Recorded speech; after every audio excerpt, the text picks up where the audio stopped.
cold months, especially in Canada, call for comfort food.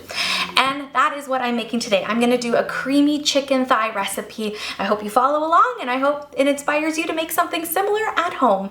Let's head over to the stovetop and start building our flavors. The pan needs to be nice and hot with a bit of olive oil in order to sear our chicken thighs. Get those all in the pan, and once you've got them nice and brown on the first side, give them a flip. I cover it up then to get them to finish cooking before removing them out of the pan and putting them on the side for this recipe. In that same pan, we're going to turn it down to medium and saute up our red peppers and onions. I also like adding a garlic clove in here as well, minced up.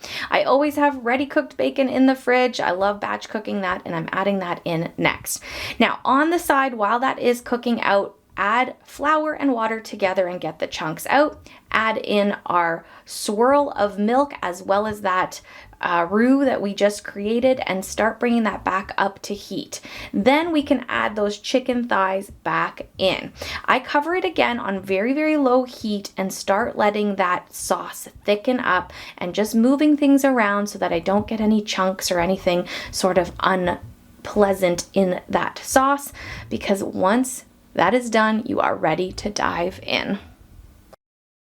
Putting this beautiful concoction and mixture over mashed potatoes or roasted potatoes or some beautiful rice just puts the meal together. I really love the creaminess, the richness, the flavor of the chicken thighs, which just have so much more flavor than your typical boneless, skinless chicken breast. I highly recommend, if you're not cooking with thighs yet, give it a try. They are lovely and usually a bit cheaper.